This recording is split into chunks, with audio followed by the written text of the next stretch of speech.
Hello, my name is Megan Gervin, Assistant Director of Nursing at Ameristaff Nursing Services. Today, we have Jenna coming on our show to talk about the wonderful eating habits we need to be doing in the summer and to follow up this beautiful COVID pandemic. We want to get back into some healthy living habits. Hello, Jenna. Hi, nice to see you. Hi. So tell us a little bit more about yourself today. What is your primary role at your job? What do you do for a living? What is this? Yeah, absolutely. So I'm a health educator at LAHC. That stands for Leaders Advancing and Helping Communities.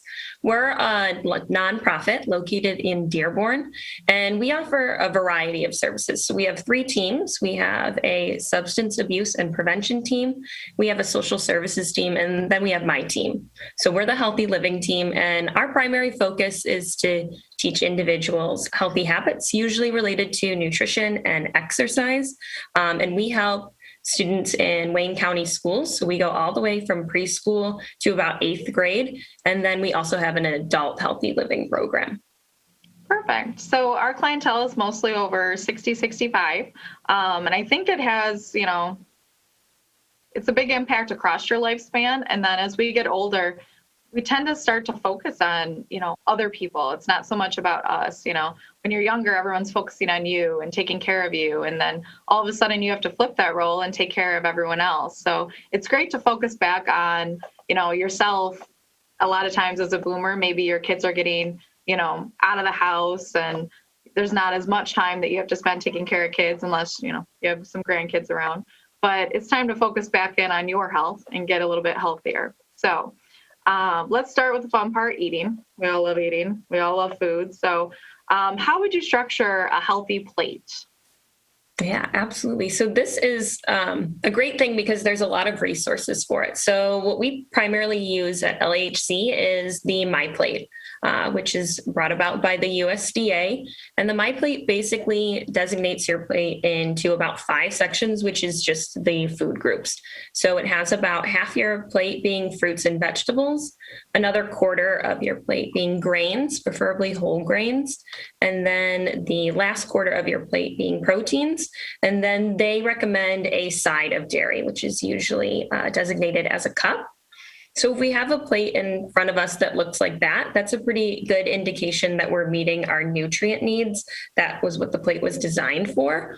And then the plate that I use in my certification, which is a precision nutrition plate, divides it into macronutrients. So instead, it has about half your plate being vegetables or carbs, and then a quarter of your plate being protein, just like my plate. And then it includes 1/8 of your plate being healthy fats, and the other part of your plate being usually grains that we think of when we think of carbs. So like rices or breads or something like that.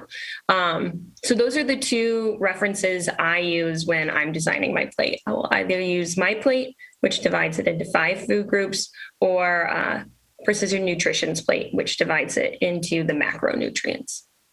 Perfect. And I think there's been a lot more, we hear about the macro and micronutrients a lot more these days. There's been a lot of studies. I think what's good too, we have a lot more, access to different types of grains now than there used to be, and different types of food. And, quinoa is the real thing, guys. And, everyone needs to learn how to actually say it. I know there's the commercial out there where everyone's trying to say it, but. Yes, Koinoa is my favorite one from the commercial. I'm pretty sure my mom still says that, but she'll probably kill me for saying that. But, so what is nutrition coaching? So nutrition coaching is kind of like what you think of when you think of coaching in sports, like when we're in school, or if you've had a personal trainer, it's a lot like that. So typically people meet with a nutritionist like me. We'll sit down from anywhere to a half hour to an hour, depending on the client needs. And it's really just this collaborative effort to identify client goals and then make habits around what those goals are. So for example, building muscle, we would collaborate on how can we slowly develop habits and lifestyle changes that are going to make it easier for you to build muscle based on your nutrition. Very nice. So you're kind of focusing in on that specific person's goals during your sessions. Exactly. Very nice. So why build habits? Why, all of us kind of, there's a lot of fad diets out there, and it's hard to stick to that specific meal plan. And so how does it help to like get into a habit? Yeah, absolutely. So, kind of exactly what you said. Typically, with meal plans, they're really hard to stick to for long term, or they are just short term meal plans, right? So, there's a lot of 2-week and 4-week programs out there. So, our motivation's really high, and we might be able to stick with that for the whole 2 weeks or for a couple of weeks. But then what typically happens is either the plan ends or our motivation ends, and then we stop seeing that progress from those fad diets, because most diets are based in science. So they work at first, but they don't really give us the skills to make those life changes. And so kind of like you mentioned earlier, habits can start really early in life and then provide us benefits not only in the now, but they can help us avoid chronic diseases, aches and pains. So habits really have those long-term effects, which is super important. Perfect. I know a lot of people right now, we've all put on a little weight with COVID, so everyone is trying all these different fad diets, or one I hear about all the time is counting calories. Do you suggest that? Is that something that you guys really push for? Are you trying to get people to avoid that? Yeah, absolutely. So I don't typically recommend counting calories. Sometimes in our own programming, we'll talk about calorie needs and kind of explain what the average person might need. And that's what you typically see on the food label, right? It says based on a 2,000 calorie diet. On average, that's what people need. But I don't recommend counting calories because, one, it's really tedious. If you are doing all that measuring based on your food label and weighing of food, you've got a calculator by your side all day. So it gets really tedious. And then, especially with smaller companies, a lot of times the food label isn't as regulated as we'd like. And so the math can be wrong anyway. So kind of our source can be wrong. So sometimes people spend a lot of time counting their calories, and they don't really see the results that they think they should see based on the calorie counting. So my recommendation typically is not necessarily to not count, but what I do is I reference my own plate. So just like those 2 plates we talked about earlier, if your plate is kind of decorated in that way, you're going to meet your nutrient needs. You're probably going to meet your calorie needs. So it's better to just look at your plate, or I recommend people use their hands. If you're really into measuring, a lot of times people with macronutrients like to do this. And what's cool about using your hand is it's portable and it's the same size as whatever you are. So people who are larger typically have more calorie needs. People who are more petite don't. So proteins are the palm of your hand. People can have 1 to 2 palms per meal. Healthy fats are your thumb. So 1 to 2 kind of dollops of healthy fat per meal.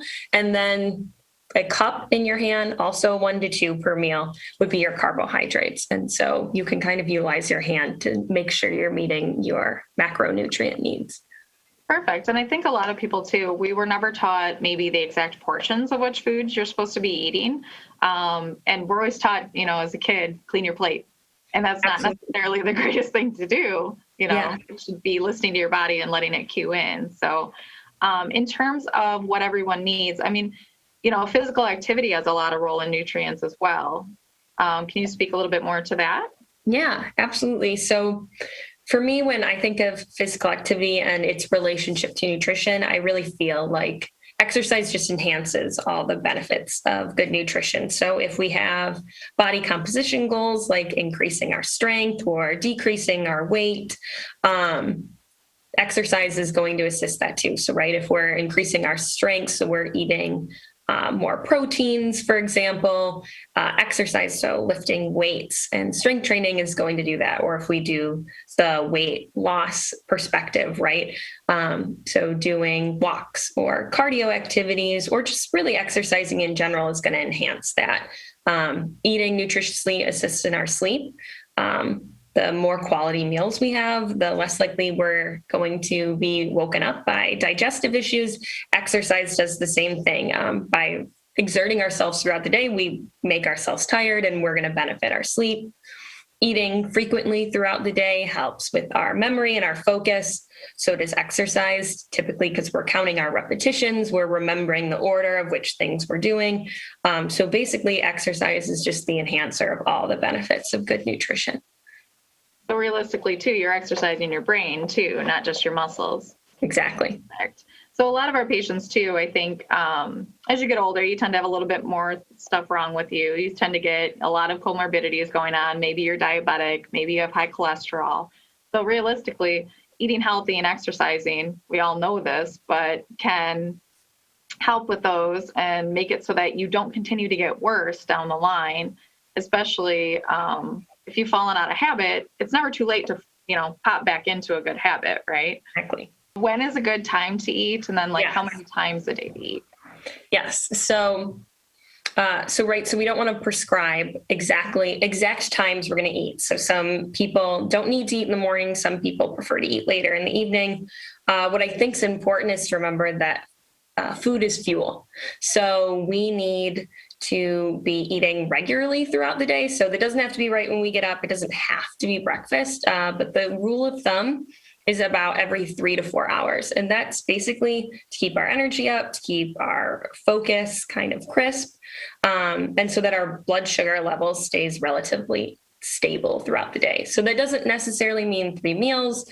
That doesn't mean we have to follow fad diets like intermittent fasting per se, but it does mean we need to kind of regularly be consuming food and water.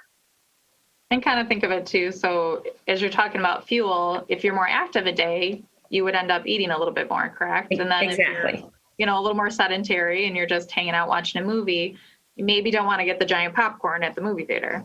Exactly. Or you might not need a big lunch, but you're definitely going to need something that includes all those food groups that we discussed.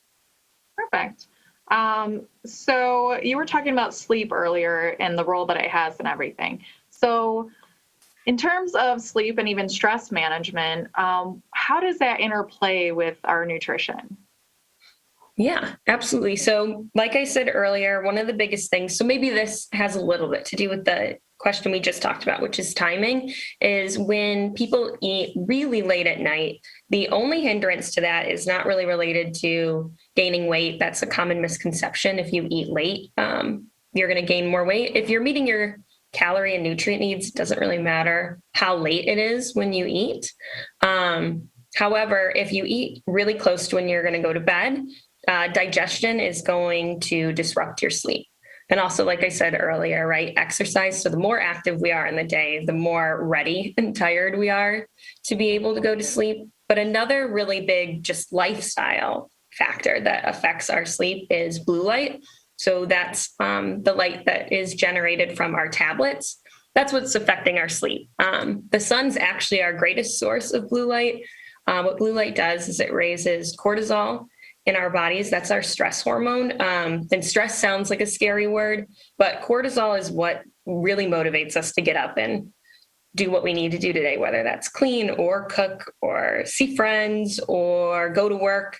So we need cortisol, but what blue light does is the sun goes down, our natural source of blue light disappears, and then we're still watching TV, reading books on our tablets or Kindles.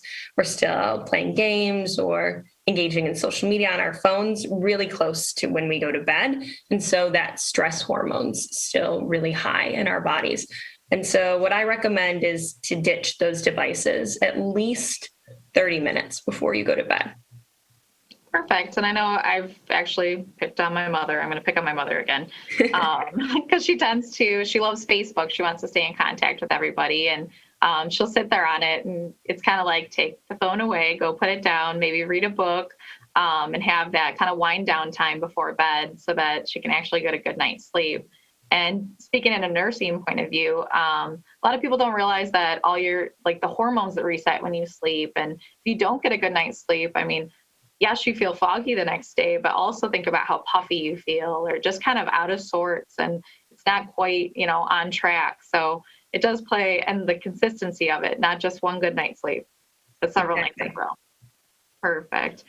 So for aging adults, we often see that maybe they have some osteoporosis starting, or maybe they have some different nutrient needs than the younger population. Can you speak to that a little bit?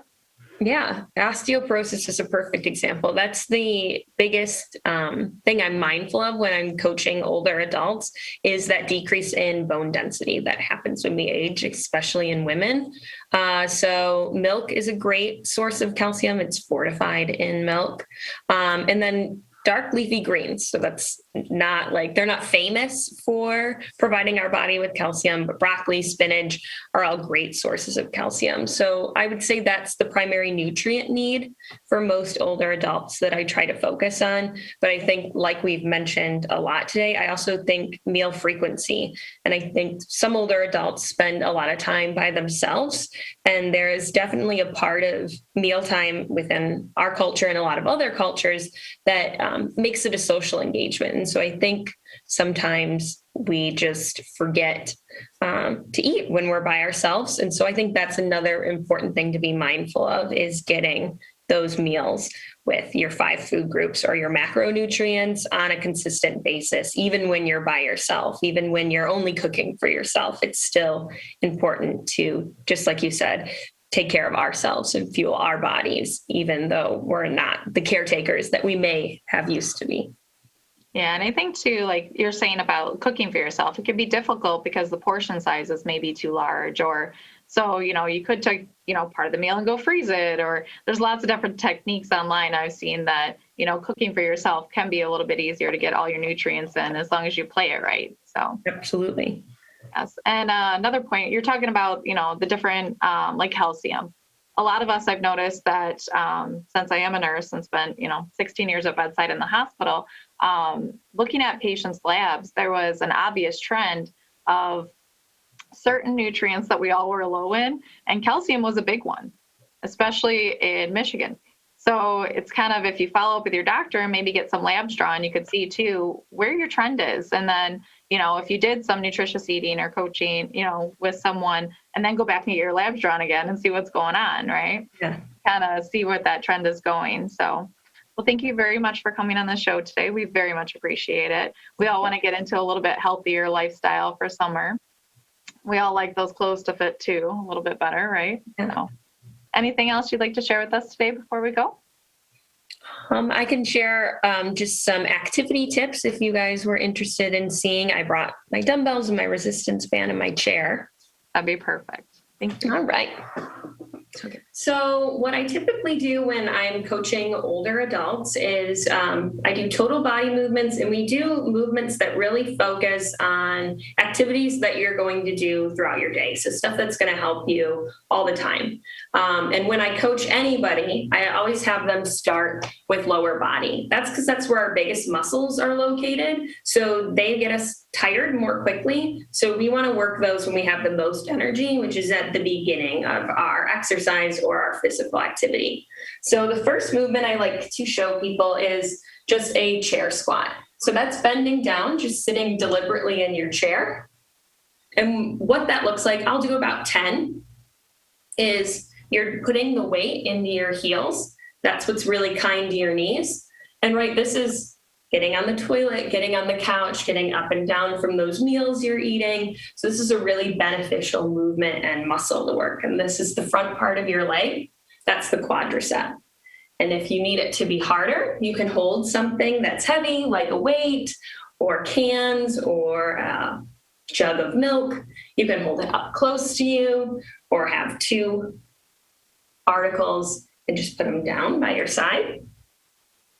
And then the other really important lower body movement to do is a toe touch, and that's going to work your hamstrings. So this is called a deadlift when we do it with weight. So all that's doing is putting a slight bend in your knees, pushing those hips back and touching the ground. So that's something, right, when we're picking things up, we might need to do that. We drop something on the floor. And same as before, if that's really easy for us, we can grab some weights and just make it a little more challenging. So those are the 2 primary movements I recommend for older adults that are going to work the quadriceps and the hamstrings. So those really big muscles in our legs. And then the other thing I recommend is building arm strength, right? So that we can easily pick things up. So we can use resistance bands or dumbbells for movements like this. So we have the curl, right? And so this is going to help us lift things, help us bring things to our face. And we can do this seated as well. So we don't have to be standing. And then, right, sometimes we lift things and we need to put them over our head. So we can do an overhead press, just like this. And then just to get all of our arm worked, another movement I like to do is the overhead extension. So this works the back of our arm, this works the tricep. And so what all these movements do is they really work the entire part of your arm. So those curls work that front part right here, the bicep. Those overhead presses work your delts or your shoulder. And then, like I said, that tricep extension works the back of your arm. And then another really important thing, right, is to just get our bodies moving. So going on walks or doing laps up and down the stairs is a really great way to challenge our cardiovascular system as we age. And again, that's just assisting us in getting around and getting up and down our own steps at home. So it really just enforces all those movements that we're already doing day to day.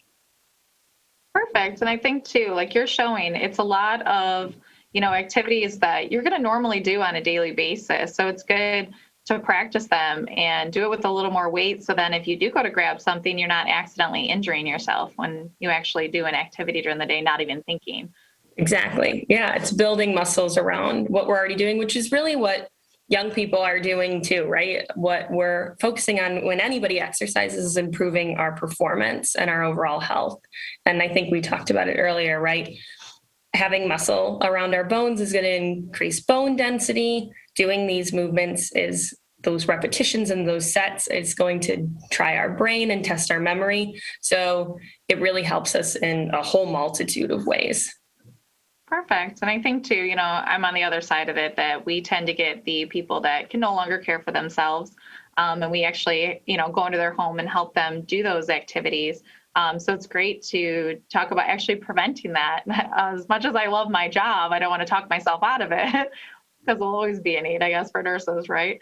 But, just giving those good, healthy tips that, a lot of us, we don't want to end up debilitated. We want to be able to keep moving and be able to stay in our homes and be able to participate with our families. So thank you so much for coming on the show today. It was very informative.